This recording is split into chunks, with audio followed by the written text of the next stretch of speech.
This week, Rishi Sunak and the Tories genuinely made it too easy for me, starting with China. China is indeed a country with fundamentally different values to ours and an authoritarian leadership. The Chinese government is authoritarian because they treat anybody who opposes the values of the government as enemies of the state, which you said you'd do this summer. And that's based on the evidence of how we root out terrorism in this country, and it's right that we call out those who are trying to undermine the values of our society. And then whether private schools should be treated as charities and get the resulting tax benefits. Winchester College, they charge over £45,000 a year in fees.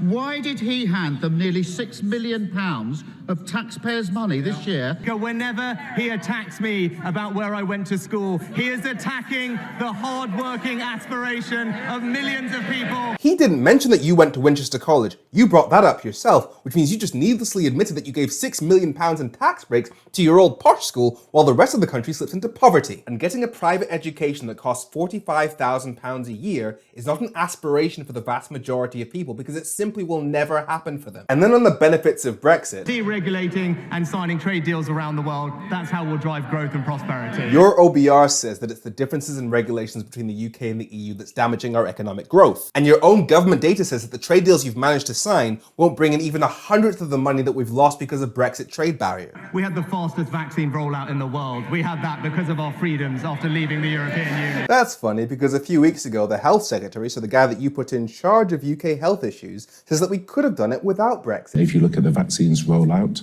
whilst technically, legally an EU member could have done things differently, I think culturally. And then on asylum seekers. We're determined to do whatever it takes to break the business model of people smugglers. But the customers of the people smugglers are the people for whom the only way to apply for asylum in the UK is to cross the channel in small boats. And Home Secretary Suella Braverman just admitted that that's because they haven't provided safe routes to get here, which means that their failure to provide safe and legal ways to claim asylum in the UK is propping up the business model of the people smugglers. If he really wants to support working people, maybe he should get off the picket line and end the strike. So if Labour wants to support working people, then they shouldn't support working people who are demanding better pay during a poverty crisis that's being made worse by your policies.